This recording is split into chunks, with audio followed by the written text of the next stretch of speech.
Olá, boa noite, está no ar o primeiro Goitacast de 2026, número 204, eu sou o Ricardo Lopes, ao meu lado, Cris. Salve, rapaziada, boa noite, feliz ano novo. O ano não começa depois que tem Copa do Mundo, eleição, porque a seleção só dá desgosto, a política só dá desgosto, então o ano começa depois do Goitacast. O Goitacast não dá desgosto. Aí, ó. Às vezes, né? Depois de um comentário desse. E hoje no centro da bancada, né? A gente abriu com chave de ouro 2026, né? A gente recebe novamente o nosso amigo, o Manuel Luiz F1. Muito obrigado aí pelo convite, Ricardo, Cris, né, e a rede também. Né, eu estive aqui, né, em 2020 ou 22, foi no início logo. 22. Então, que eu estive aqui, foi o primeiro programa que eu estive, né, participando, né, tenho a honra de retornar. O Bom Filho a Casa retorna, né? Claro. Então, foi o primeiro programa que eu participei, né, e depois dali eu participei de vários. Então, aí é um prazer estar de volta aqui e agradeço a cada um de vocês aí que estiver, né, nos assistindo aí. Me mandem perguntas aí, eu estou aqui para responder se tiverem alguma dúvida com relação ao projeto. As histórias a grande maioria já conhece, então a gente está aqui para interagir e aproveitar o espaço, né, e o momento. É verdade, verdade. E gostaria de lembrar que a gente tem aí a parceria da Boutique do Pão, né? Com o nosso lanchinho de toda quarta-feira. Olha que beleza. A Boutique do Pão do Parque Imperial, é bom lembrar, né? Para não comprar errado. Que fica na rua Professora Branina de Melo, 339. O telefone é DDD 22 99781 7016. Nas redes sociais, @Boutique do Pão 339. É a minha padaria, não que eu seja proprietário, né, que eu compro lá, e eu gosto de divulgar aquilo que eu realmente confio, né? Temos a parceria também do Capitão Brownies, que é o melhor brownie que existe.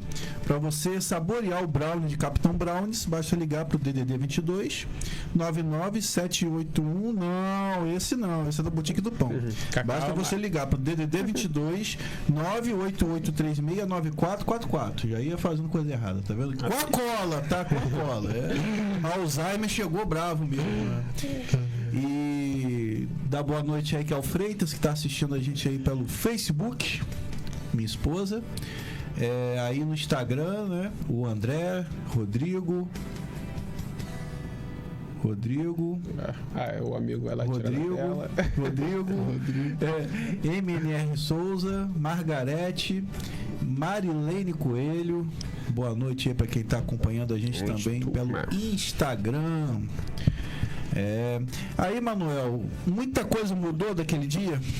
Ricardo, muita coisa mudou, muita coisa. Pra melhor, né, cara? Pra melhor. Aí. Projeto a gente estava conversando aqui, né, antes de iniciar. Não é uma coisa rápida. Não é. O projeto é demorado, o projeto te demanda tempo, dedicação, esforço, sacrifício, sofrimento, abdicar de muita coisa em prol daquilo que você acredita, né? Eu acredito muito, né? Eu sou muito, assim... acredito muito na fé, eu só faço e tomo as decisões mediante aquilo que realmente eu acredito. Então, assim, eu fui movido, né? Tenho certeza que isso o Senhor colocou no meu coração, então não tinha nada, né, contrário, só eu mesmo, né, me dedicar, me empenhar. E aí contei com a ajuda de muita gente, né? Muitas pessoas aí me ajudaram a chegar nos objetivos, né? Se eu cheguei até aqui, né, não foi só, foi com a ajuda de muita gente aqui, né? A rede também me ajudou no início, e todos os demais aí, amigos aí, não vou citar nomes para não ser injusto aí com um deles, mas cada um deles que participaram e participam até hoje, eles sabem o tamanho da minha gratidão. Muita coisa que eu vivi e continuo vivendo, né? Eu vou viver a vida, né? Por esse sonho, né? Agora é trabalhar nele. Com certeza, né? E a gente tá falando, cara, de... Não é um engenheiro mecânico, não é um mecânico. numa cidade que tudo é mais difícil, né? Não é um cara que mora, por exemplo, em São Paulo, no Rio de Janeiro, que o acesso é mais fácil. Então, cara, eu acho que sempre é possível, né? Eu acho que o Manuel, ele deveria rodar essas escolas todas aí, cara, e motivar essa galera pra acreditar nos sonhos, porque, cara, ele construiu um carro de Fórmula 1 em Campos. Entendeu? Dentro com as de próprias casa. mãos. Dentro de casa, literalmente. É o que me falaram uma vez, eu estava numa exposição, a convite, e teve um senhor que frequenta muito encontro de carros antigos, aí ele chegou e não tinha visto o carro. Soube da história, viu algumas matérias, mas ele nunca tinha conhecido o carro pessoalmente. Aí quando ele viu o carro e me conheceu, contei um pouquinho da história, tinha ouvido falar já. Aí ele foi e virou para mim e falou assim: Manuel, cara, o que você fez já foi improvável. Você não ter conhecimento nenhum de mecânica, não saber dirigir, não ter curso de formação de engenharia, Muito improvável, cara. nunca colocou a mão no volante, não tem um carro, o primeiro carro você construiu, você é o improvável do improvável. Então, assim, pra mim, assim, eu fico até surpreso quando as pessoas chegam pra mim e falam assim, porque é aquilo que eu falei, é algo que era maior do que eu. Eu só sabia que eu tinha que construir, era o meu sonho, e eu tinha certeza do objetivo, eu tinha certeza que eu ia alcançar o objetivo, então eu não estava sozinho.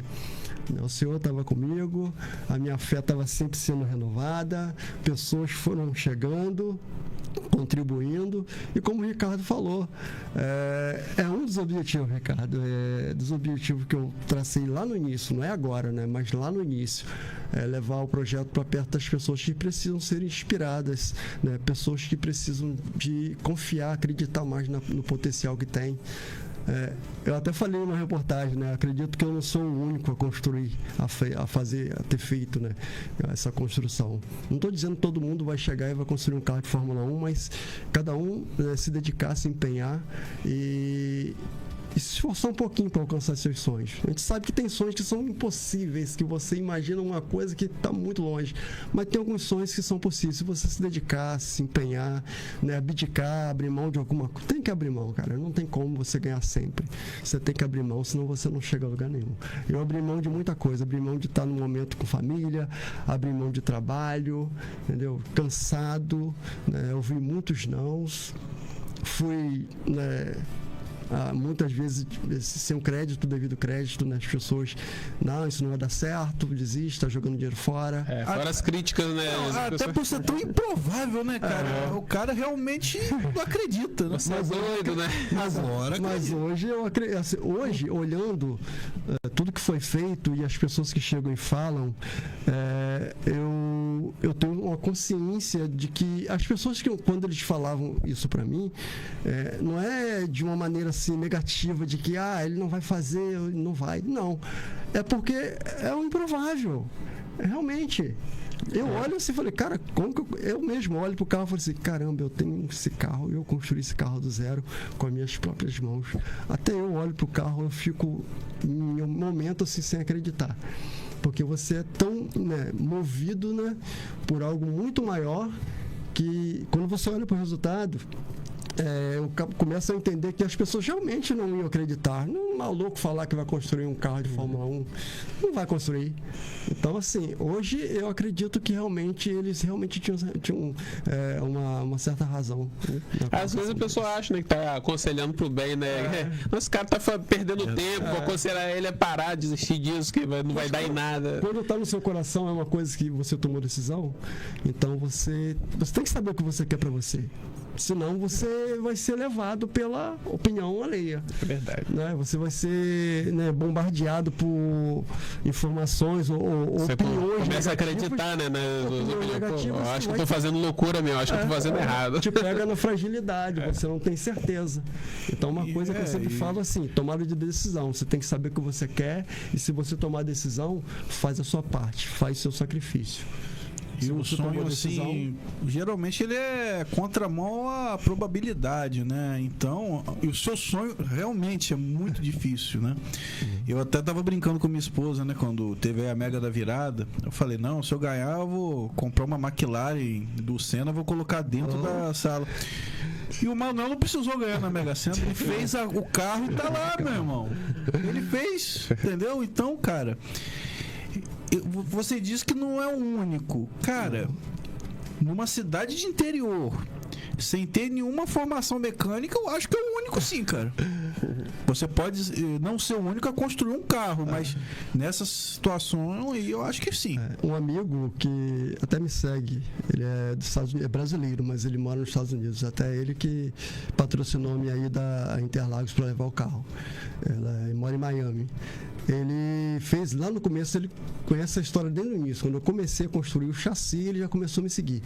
Aí ele fez uma pesquisa. Eu estava no começo ainda. Aí depois ele me procurou, mandou mensagem e falou: Manuel, você sabe o que você está fazendo, cara? É um feito. Eu já fiz a pesquisa aqui. Eu só encontrei 3 pessoas que tiveram essa proeza de construir um carro de Fórmula 1 adaptado, né, metal. Eu só encontrei 3. Então quer dizer que no Brasil o seu carro é único. No mundo só existem 3. Você sabe qual o valor do carro desse? Aí eu falei assim, não sei. Eu falei, então, é melhor você nem saber.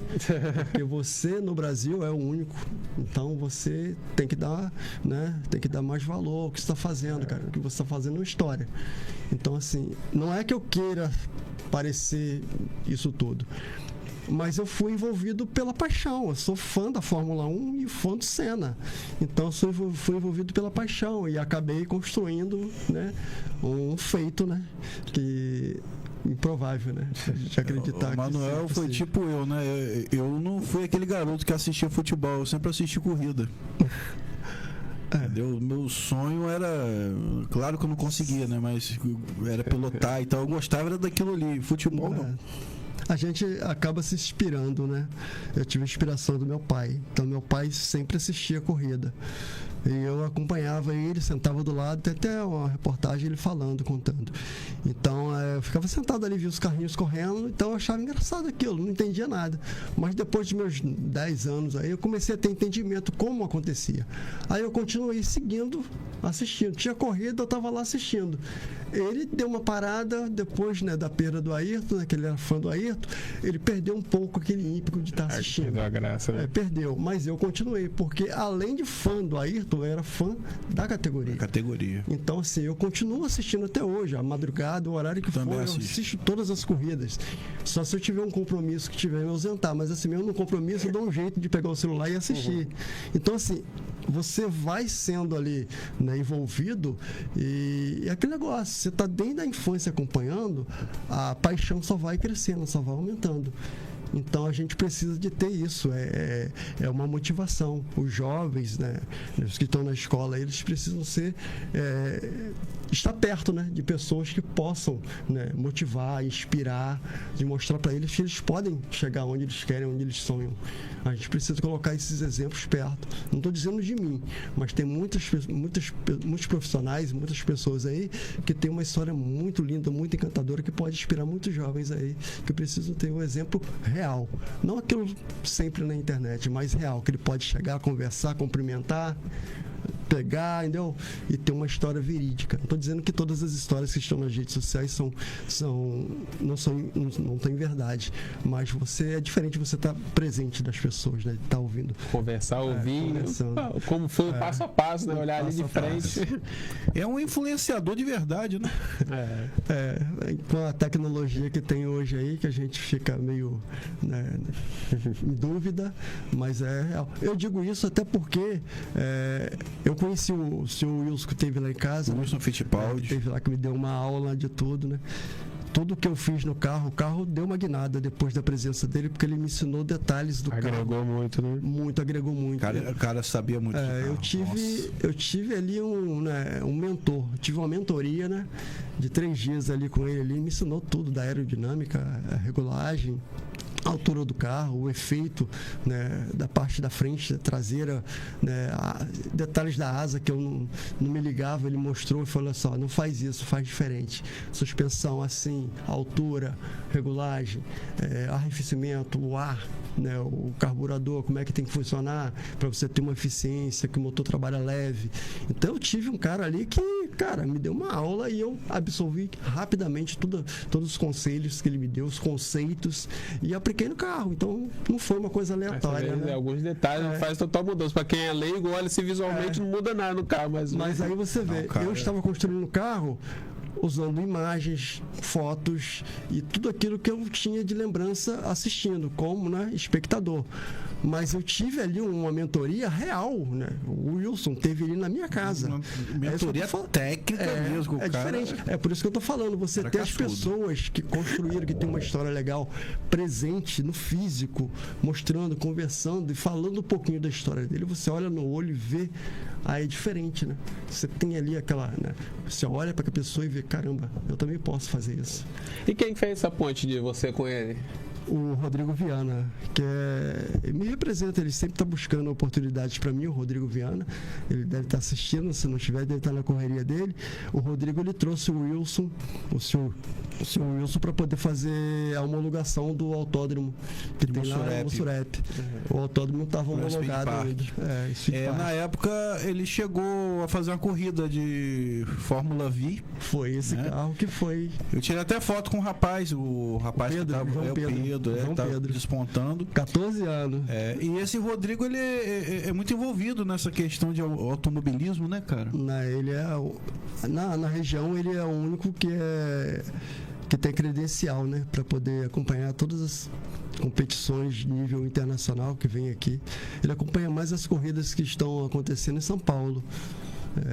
Todas as corridas, Stock Car, Truck, Fórmula 1, tudo, Fórmula V, tudo, todas as categorias, Porsche, todos. Ele é uma referência na nossa região. E eu tive também essa felicidade de ter o apoio dele, né? Eu costumo dizer, Ricardo e o Cris, que ele segurou na minha mão lá em 2019, quando ele levou o seu Wilson e não largou mais. Ele poderia ter levado o seu Wilson lá e acabou, Manuel, agora segue sua vida. Mas dentro daquele momento, ele não largou a minha mão.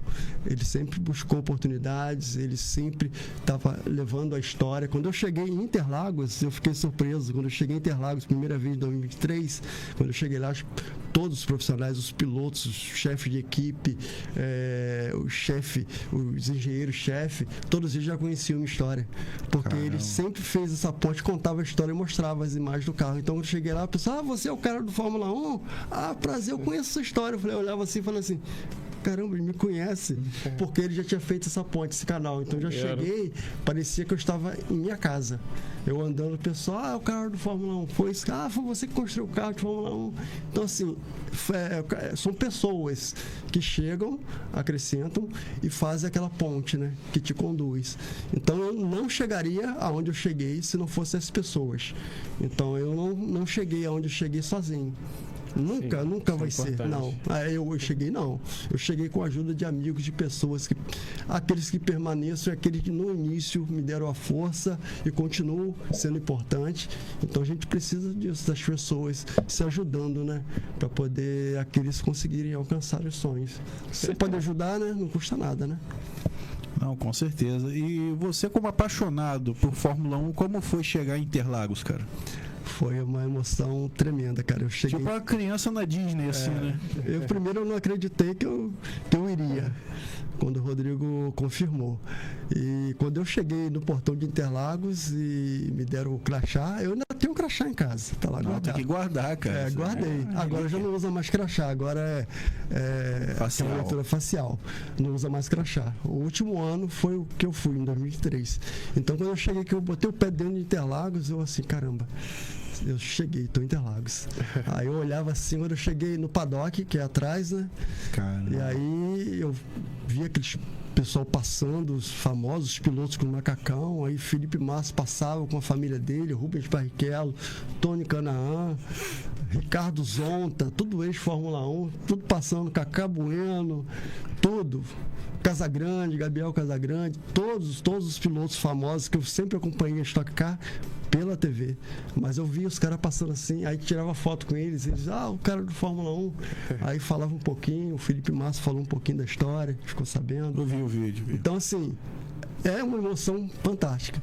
Mas o momento que eu desabei mesmo foi... Eu não esperava, né? Eu fiquei no box da equipe Amateis, né? Antiga Ipiranga Reis, né? Que agora ela vai deixar, né? A Stock Car. Então a Ipiranga Reis me levou, né? Para poder estar lá. E eu fiquei no box.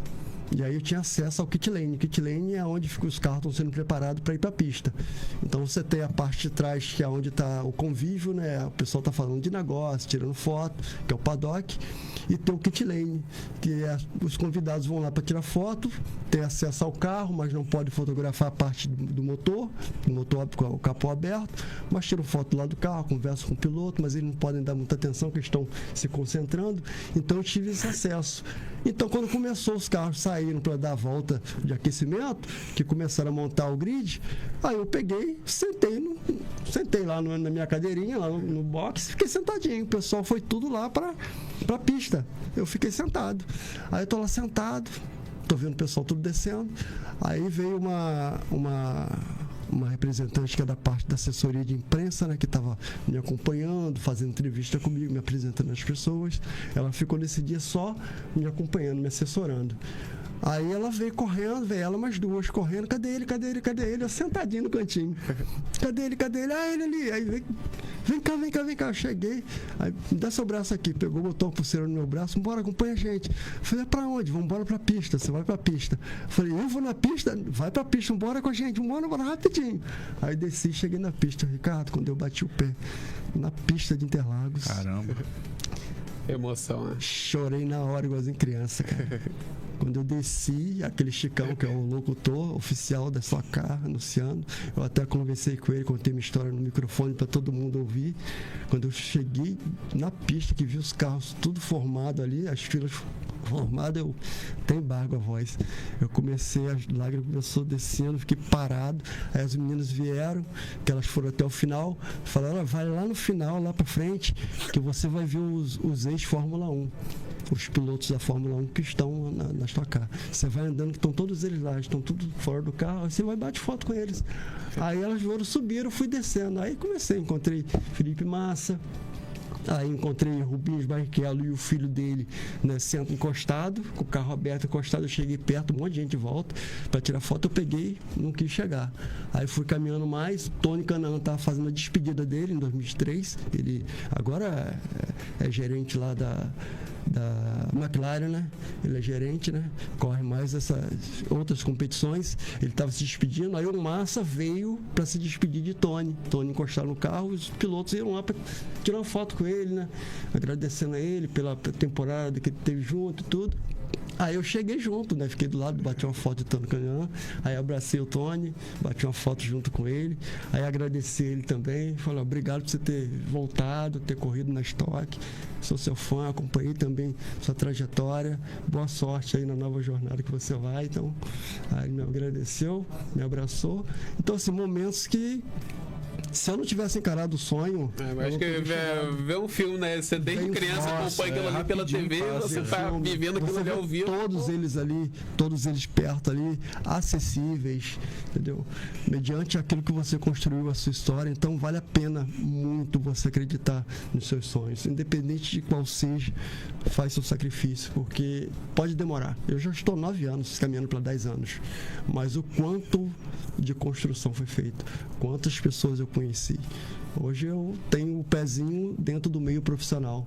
Eu não me considero do meio profissional, mas eu tenho acesso ao meio profissional.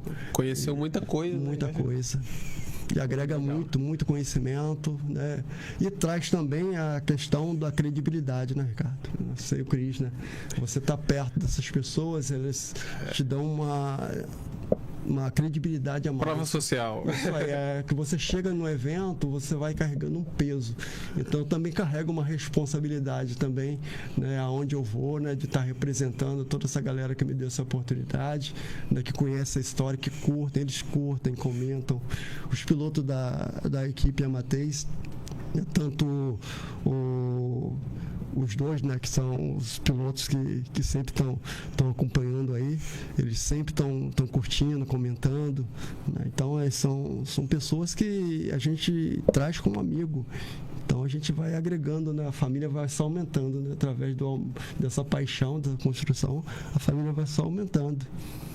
Não, com certeza, eu estava aqui imaginando, né? É como se uma pessoa apaixonada por futebol pisasse no Maracanã, né? Com a seleção em campo, é mais ou menos, eu acho que é mais ou menos isso. Situação. Interessante, mas, cara. E eu acredito, Manuel, que se o Ayrton Senna tivesse vivo, né? Ele até iria se interessar, porque ele era muito apaixonado, né? Pela parte técnica dos carros também. Sim, eu acredito também. Já me falaram, hoje eu tenho até fã, né? Quando claro, pô. Comenta, tem dois aqui? Vai lá, comenta lá, olha, eu sou seu fã. Eu falei assim, caramba, quem sou eu pra ter fã, cara? Eu sou fã do Ayrton, né? Desde de criança. E tive a oportunidade de estar no Instituto Ayrton Senna, a convite da família. Ah, legal. Né? Então, assim, e até os fãs falaram, cara, se o Ayrton fosse vivo, eu tenho certeza absoluta que ele ia pegar esse carro seu aí pra pelo menos dar uma volta. Ele ia querer dar uma volta. Ele ia querer dar uma volta, com certeza. Então você está representando aí não só o sonho seu, mas aí você está levando aí milhares de pessoas aí que são fãs não só do Ayrton, mas da Fórmula 1, que gostariam de ter, né, um carro desse na sua casa. Quem aí fã aí que tem essa oportunidade, o privilégio de ter um carro de Fórmula 1 na garagem? Também teve grande responsabilidade por você ter iniciado esse sonho. Né? Inspiração, né? Inspiração para a vida. Eu assisti muito vídeo no momento que eu estava de baixo, com dificuldade na construção. Eu assisti os vídeos dele, né, motivacional, e aí te dá um gás a mais. Eu falei, não, cara, eu não vou desistir. Tá difícil, mas eu vou encontrar uma solução. E sempre encontrava uma solução. Eu amanhecia já com a resposta daquilo que eu precisava fazer. Dava um gás. Dava um gás. E é inspirador. E tá lá no Instituto Ayrton Senna a convite da família, né? Um local que você precisa ser convidado para poder estar presente. Sim. É uma honra, cara. É uma honra muito grande. Eu tenho aqui a pulseira, ó. E lá nesse instituto é lá que tem aquela McLaren de 1990? A McLaren, cara, foi outro momento de emoção. São vários momentos de emocionantes. Então, quando eu cheguei, que subia no 15º andar, que abriu o elevador lateral, de frente para o corredor, uma porta de vidro, e você vê a McLaren no fundo, dentro numa área reservada com vidro. Aí quando eu saí do elevador, que eu olhei de frente, que via a McLaren, aí eu comecei já a ficar... sair de mim, cara. Aí tava eu, Rodrigo, e até um chefe do restaurante de Felipe Massa, né, que até me segue, né, tava lá também o Anderson, ele tava junto com a gente. Aí quando a gente olhou o carro de frente, fomos andando assim, aí tinha uma pessoa na porta para poder recepcionar a gente, que abriu a porta pra gente. Eu só cumprimentei, entrei e fui andando reto. Você não enxerga mais nada. Não, eu fiquei assim, focado no carro, fui andando. Aí o pessoal começou vindo, todo o pessoal do Instituto, né? Vieram porque estava agendado, já estavam me aguardando. Vieram para poder me recepcionar, me atender. Eu fui andando direto, cheguei perto do carro, aí eu cheguei ajoelhando, aí tirei o boné. Aí comecei chorando, comecei falando as palavras lá, agradecendo a ele. Aí o pessoal atrás de mim, ficou um monte de gente, o pessoal do Instituto devia ir todo para poder ver.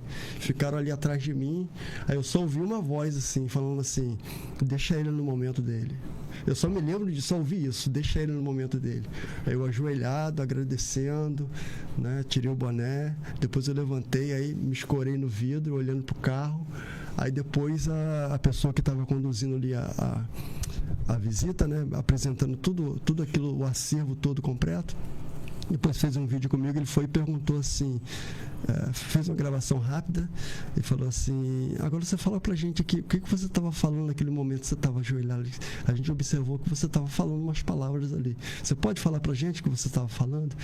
Aí eu falei assim, eu estava ali fazendo um agradecimento pro Ayrton. Aquele momento era um momento que parecia que eu estava conversando com o próprio Ayrton. Então, assim, é uma emoção tremenda. Eu até me emociono falando, porque só quem é fã e tem a oportunidade de estar lá, que sente. E eu olhei para, depois que eu levantei, que eu olhei para trás, que vi aquele pessoal todo do Instituto, tudo ali atrás, eles também se emocionaram, né? Porque eles não esperavam. O próprio Rodrigo Viana falou comigo que ele não esperava que eu tivesse aquela reação. Ele já viu muitas vezes, já teve ali, né? Já viu o carro do Ayrton, já viu muitos Fórmula 1 tempo que ele cobre, ele falou que ele não sentiu, nunca tinha sentido o que eu tinha sentido ali. E ele se emocionou em ver o que eu estava, da forma que eu fiquei. Assim, é fã, é paixão, não é uma coisa fake, não é fazer de conta que está sentindo. Foi uma entrega muito grande. E depois, quando eu levantei, quem que veio me recepcionar?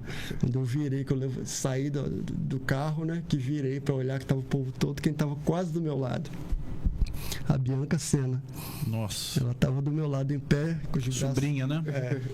Ela estava do lado assim, de braços cruzados, quase assim, 1 metro e pouquinho de mim.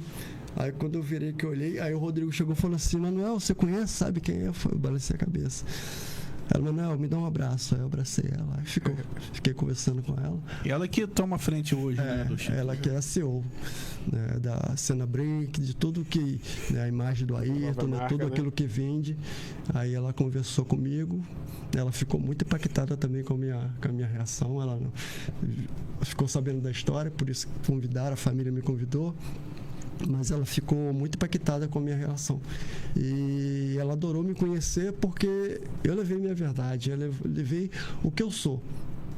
Família, sou simples, né, sou de fácil acesso, não tenho nada assim que me sentir diferente de ninguém, né, faço aquilo que eu amo. Então ali eu mostrei tudo aquilo que as pessoas viram nas reportagens, quando me encontram.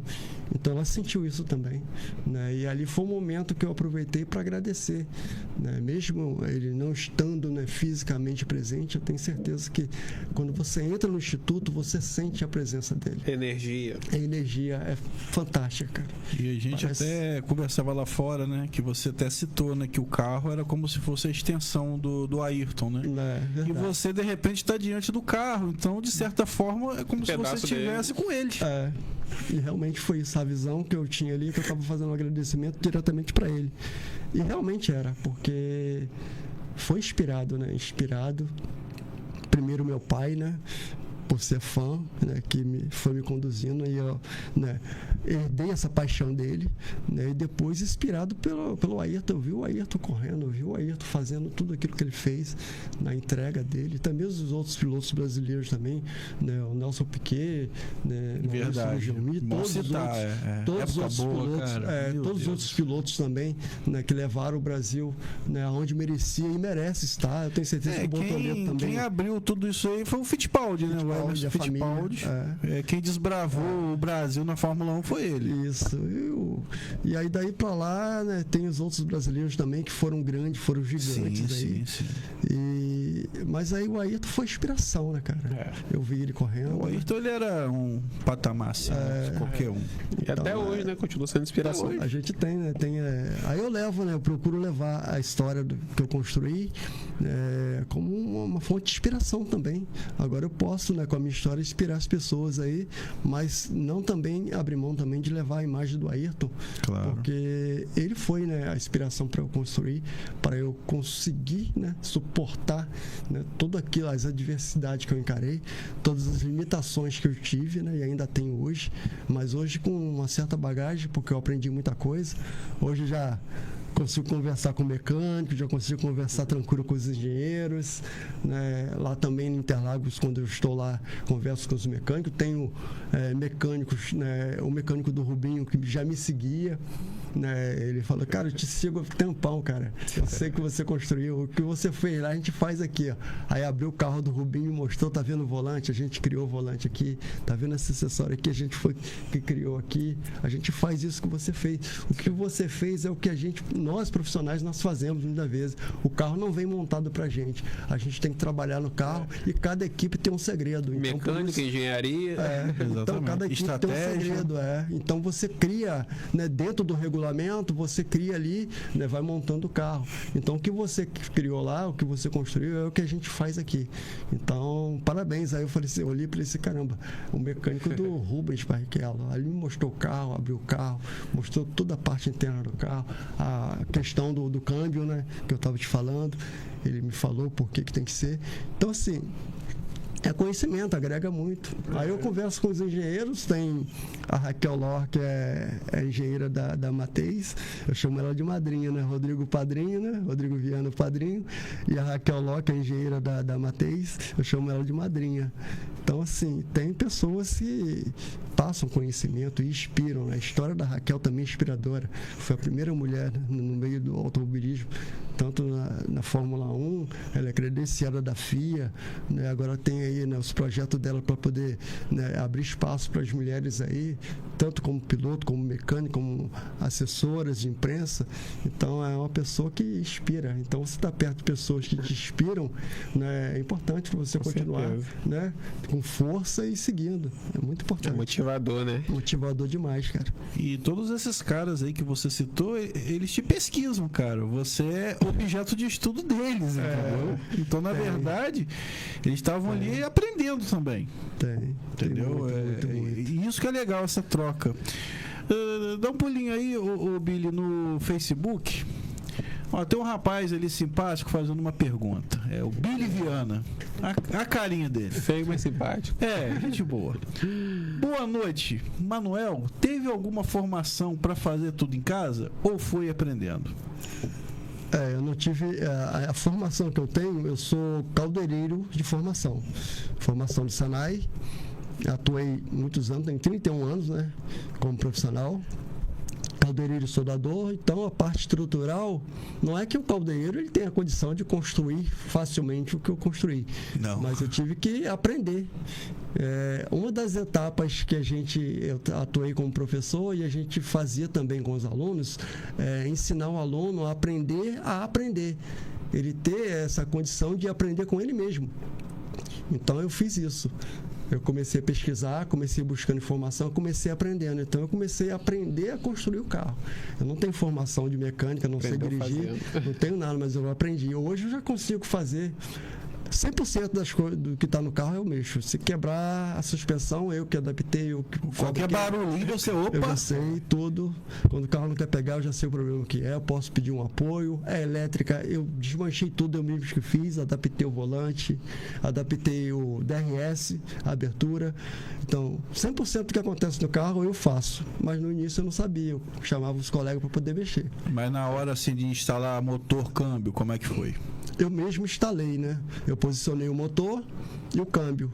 E um amigo mecânico, Felipe, né, lá de Macaé, que é Felipe Cipa, né, ele é mecânico, trabalhamos juntos também numa empresa multinacional em Macaé. Ele abraçou a ideia comigo, veio, aí me deu uma ajuda. Eu posicionei o motor, né, porque eu tinha um projeto, posicionei o motor, né, adaptei o agregado, né, a fixação e ancoragem do motor, coloquei o câmbio, né, encaixei com o freio adaptador, só que o câmbio eu coloquei ele na posição, mas não me atentei com relação ao movimento das engrenagens, né? Então, assim, o carro ia andar para trás. Aí o que eu fiz? Na hora logo eu identifiquei, eu falei, não, tá na posição inversa. Na minha ideia, né, eu falei assim, bom, então se eu colocar o câmbio de cabeça para baixo, ele vai andar para frente. E foi assim que eu fiz. Pronto. Eu peguei e inverti o câmbio, coloquei ele de cabeça para baixo. Só que o Felipe veio para me dar uma ajuda na parte externa do carro, trocar a parte de vela, distribuidor, todos esses acessórios que a gente precisa fazer de manutenção, porque eu ponho o motor no ferro velho, baixado, né? Tem um documento do carro doador, não é um motor sem procedência, eu tenho um documento do carro que doou. Então ele falou assim, cara, você colocou o câmbio de cabeça para baixo? Eu falei, certo, porque se eu colocar na posição original, o carro vai andar para trás. As marchas vão ser tudo para trás. Ele falou assim, vai andar para trás mesmo, igualzinho caranguejo. E o caranguejo anda de lado. Aí ele falou assim, não, nós vamos resolver isso. Tem um antigo carro, o SP, ele trabalhava com esse tipo de câmbio, então ele trabalha com câmbio invertido. SP2, eu acho, né? SP2. Ele falou assim, então a gente vai fazer o seguinte, nós vamos inverter. Vamos inverter a engrenagem dele, a posição da engrenagem, da satélite. Você inverte a posição, estou dando até uma aula, estou explicando para o pessoal. Falando tecnicamente. Você inverte ali a engrenagem satélite, né, que é a maior, você inverte, vira, né, os braços, né, que vai pelas rodas, você faz a inversão e aí você muda o sentido de rotação. Só que aí você tem que abrir, né, um outro ponto de locação para o motor de arranque. porque ele fica posicionado no lado esquerdo. Aí ele vai trabalhar no lado direito. E aí você tem que abrir um acesso para ele, para você inverter o lado. Então o seu carro ele dá partida como se fosse um carro normal, com ignição. Normal. E Porque o Fórmula 1 é diferente, né? A ignição dele, né? Não, o Fórmula 1 ele tem uma partida com um auxílio. É tipo uma máquina que vira ali. Porque é até pneumática. Ele dá a partida ali, gira e ele já pega. Um arranque móvel, né? Isso aí. Eu até pensei em fazer isso. Se é verdade, eu pensei. É mais prático. Porque você não corre o risco de estar, no caso, eu tenho o meu, tenho um volante. Esse botão vermelho é a partida dele. Então aqui eu vou energizar. Aí eu apertei aqui, vai passar corrente para a bobina já manda corrente para o módulo, aí sim eu posso dar partida. Então, toda vez que eu apertar o botão, ele vai dar a partida, aí eu tenho 2 ou 3 tentativas. Se o carro não pegar, tiver com a bateria baixa, alguma coisa, se eu continuar insistindo, a bateria vai embora, vai rear. Aí eu já não consigo mais, aí eu tenho que dar uma chupeta ou trocar a bateria. Então, esse sistema, você não tem esse risco. Depois que ele pega, acabou. É como se fosse um tranco, né? É um tranco, é no tranco. Então, assim, é mais prático. Porque você dá a partida ali, o carro pegou. Depois que ele pegou, você tem o alternador. O alternador, ele vai manter a alimentação da elétrica para tudo aquilo que o carro precisa. Como um carro de competição, no caso do meu, ele tem pouco recurso de tecnologia, ele gasta menos energia. Ele só precisa pegar.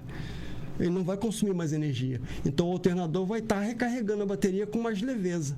Os carros mais modernos, que tem muita eletrônica, tem mapa, os carros agora que trabalham aí com uma FT, né, uma Futec, uma coisa assim, ele precisa de mais energia. Você não tem nem farol, né? É só mesmo dar partida. E tem, eu adaptei. Tem aquela luzinha...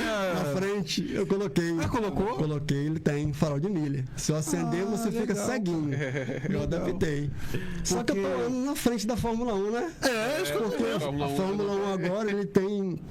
Vai ter 2 lâmpadas, 2 luzes nos retrovisores, na lateral. Tá. Mas a intenção é para poder dar mais visibilidade para o carro, né, que estiver na frente. Principalmente na chuva. A luz de posição, principalmente na chuva. Porque tem muita gente que pensa que aquela luzinha vermelha é luz de freio. Não é. Ali é luz de chuva. É chamada luz de presença. Ela fica piscando. É luz de presença. Não é luz de freio. Seu carro é injeção eletrônica? Não. Carburado? Nada, carburado.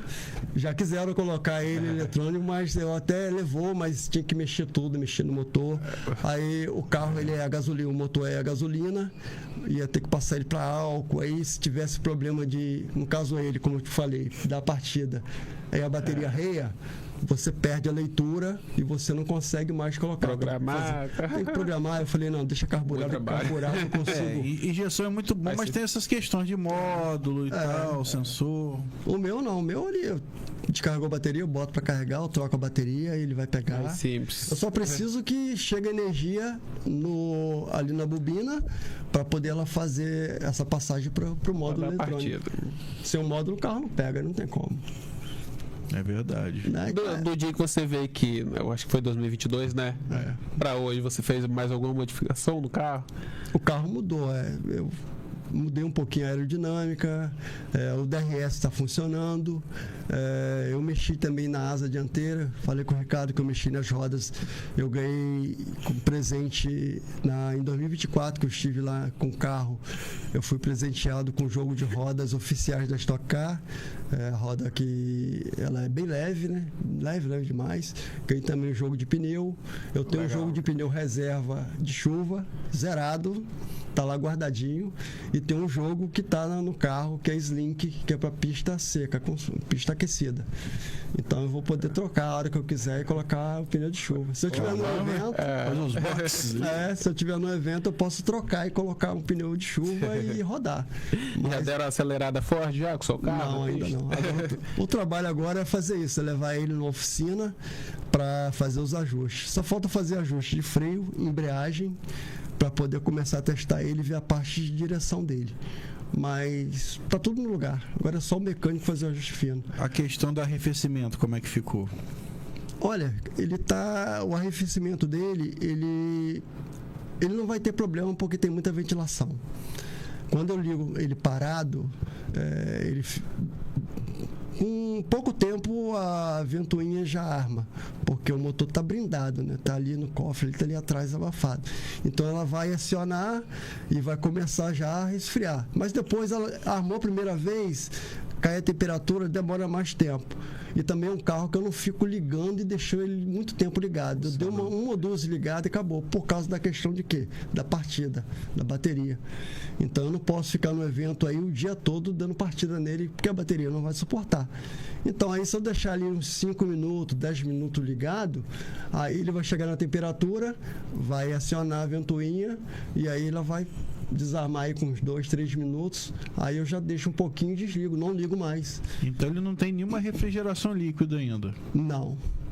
Caramba, mas é perigoso que esse AP... Não, ele tem a água do radiador, normal, mas eu digo assim, ele tem normal do carro. Eu digo assim, a questão da você temperatura. adaptou onde o radiador dele? O radiador está na frente logo do motor e ele está centralizado. Por que centralizado? Porque eu tenho os 2 bocais laterais, que é a parte de ventilação. Esse vento ele entra e ele afunila, vai logo em cima do radiador. Então o radiador vai trabalhar com ventilação. O carro em movimento não vai acionar a ventoinha, porque tem ventilação à vontade. E tem mais um detalhe também. O carro, é claro que tem pessoas aí que eu não dirijo, também não sou mecânico, também não sou engenheiro, né? O carro, ele tem assim como a Fórmula 1, todos os carros de competição, ele tem uma temperatura aonde ele te entrega a eficiência. Tem uma temperatura que ele trabalha bem. Se ele estiver abaixo da temperatura, ele não tem um desempenho bom do jeito que você está imaginando. Então, se você tiver uma ventilação em excesso, trabalhar gelado, você perde a eficiência do motor. Você tem um problema. Aí você tem que fazer o quê? Restringir a ventilação. Eu só vou saber disso quando eu começar com o carro em movimento. Eu acredito que ela não vai armar porque vai ter ventilação demais. Ainda tem um bocal, né, sobre a cabeça, que é a admissão, que é a entrada de ar. Então eu só vou conseguir fazer esses ajustes com o carro em movimento. Pode ser que ele trabalhe gelado demais, eu possa ter ali, né, uma ineficiência do motor, porque não pode trabalhar gelado demais se estiver em alta velocidade, mas ele não vai andar em alto, vai andar ali a 30, 40, no máximo 80, é a minha ideia. Então, assim, não vai também ficar rodando direto, 2, 3 voltas em um autódromo, ou se estiver num bairro aí, deu uma voltinha, parou. Então não vai ter essa necessidade. Não é um carro para competição, é um carro para exposição, né? Mas eu sei que ele não pode trabalhar com excesso de ventilação, porque aí vai trabalhar com a temperatura muito baixa, então você perde eficiência. Não pode trabalhar com a temperatura muito alta, porque você tem ali, né os instrumentos que te mostram, vai aquecer demais, vai ferver o motor, e se ele trabalhar gelado também, você não vai ter eficiência do motor. Então a gente tem que achar o meio termo. E esse meio termo você só consegue encontrar quando você está com o carro em teste. É por isso que a Fórmula 1 tem o teste, a Stock Car testa os carros, porque você consegue identificar se está faltando algum ajuste para mais ou para menos, se tem ventilação, está faltando ventilação, se tem demais. Né? Mas eles são mais. O arrefecimento deles é mais moderno, então é a óleo, o radiador é a óleo, então você tem um controle mais eficaz. No meu caso, depende muito da ventilação, porque o radiador está embutido ali dentro do carro. Então, se eu não tiver essa ventilação, aí corre o risco aí de ferver. Legal. É uma aula, tá vendo? Já é mecânico, Não, ele é projetista, engenheiro, mecânico, eletricista. Acho que eu respondi a pergunta ali, porque Respondeu. eu aprendi construindo. Hoje, eu de conhecimento, eu busquei, e fui aprendendo, e agora eu consigo falar com mais clareza aí, com os mecânicos, os engenheiros. Você vai no evento, um mecânico quer perguntar alguma parte técnica, você já tem propriedade. Já chegou engenheiros para conversar comigo, com formação. Já estive no IF também, convite lá o Rodrigo. Eles vão ter que te ouvir. Troquei uma ideia, Vou tomar uma aula. Ricardo, é que você chega assim, olha, quando eu olho um carro de competição, eu já começo olhando o que tem diferente, o que eu posso agregar, ou o que falta. É um outro olhar. É um olhar diferente. Você não olha o carro com um olhar normal, você olha para o carro com um olhar. Até o carro comum, eu olho para o carro assim. Pesquisador, né? Poxa, se botasse uma roda, mas se botar a roda pode ter esse problema. Aí o cara baixa o carro, o cara botou a roda baixa, já tem um problema com o carro. Eu já sei qual é o efeito que vai causar na estrutura quando você troca, bota o carro saiu da fábrica com uma rodagem, 15 ou 16 ou 17 ou 18. Você coloca uma roda maior, uma roda mais larga, você vai alterar a característica do carro porque você vai impactar na parte estrutural. Ele não foi projetado para trabalhar com uma roda menor ou uma roda maior. Então você coloca a condição de segurança do carro. Então tudo está alinhado. Então quando você faz uma modificação, aí você corre um risco, né? Então muitas vezes a pessoa acha uma roda bonita, quer botar uma roda mais larga, uma roda mais baixa, mas o carro em velocidade ele perde segurança. Aí não fica funcionando. O pessoal fala, né? O engenheiro estuda anos para projetar um carro, o cara da favela vai lá e baixa o carro. É o bonito, mas tem risco. Nada contra, fica bonito, fica. Mas a gente sabe, né? Porque você mexe, porque o carro não foi projetado para aquela modificação. Portanto, a gente vê as categorias, elas têm os padrões, né? Tem os regulamentos, você não pode mexer. Tem o tamanho de roda, você não pode tirar uma roda 18 e colocar uma roda 20, e lá uma roda 17. Assim, é bem rigoroso, são questões milimetricamente. Parafuso. É questão que de você milímetros. mexe. E quando tem uma equipe que está ganhando, você tem ainda aí uma penalidade. Você sabia que quando o piloto da Stock Car, que eu tive presente, eu ainda não fui na Fórmula 1. O primeiro carro de Fórmula 1 que eu conheci foi o do Ayrton lá no Instituto, né? Que eu quis o senhor, né? Que o primeiro carro que eu visse, né? Começar com chave de ouro já. Fosse o carro do Ayrton. Mas é da Stock Car, que eu estive no kit lane, né? Que vi os carros. O carro, quando ele tem um desempenho que está na frente dos demais, que o piloto que está ganhando muitas corridas, ele vai somando pontos, ele vai carregando um peso a mais para poder ele não despontar e disparar. Aí eles colocam laço no carro. Aí eu vi umas anilhas dentro do carro. Caramba. Aí eu vi ele, caramba, botando peso do carro. É por isso que quando você está numa certa pontuação, você vai carregando peso. 2 quilos, 3 quilos, 4 quilos, 8 quilos. Para não sobressair tanto em relação aos outros. Aí ele já perde, porque vai equilibrando a competição. Porque senão você dispara e fica... Acabou a graça, né? A Fórmula 1 é a mesma coisa. Quando uma equipe começa, acha uma falha no regulamento, ela vai lá e abre aquela mesma oportunidade para as demais, porque senão a outra vai ganhar de ponta a ponta. São detalhes. Infelizmente chegamos ao fim, né? Chegou o aviso ali, chegamos ao fim. Passou rápido. O papo quando é bom voa, né? É bom. Gostaria de agradecer mais uma vez, né? Por você aceitar, assim, de primeira, né? O convite. Sempre. Foi muito bom começar o ano, né? Com você aqui com a gente. É um prazer sempre. Ano novo, né? É bom começar com motivação. Lembrando aí que a gente está sempre nas redes sociais, @Goitacast, @Rede Aurora Play, no stream canal 16 e no Sul TV 171, tá bom? Então, agradeço aí quem assistiu a gente também e até quarta, se Deus quiser. Valeu!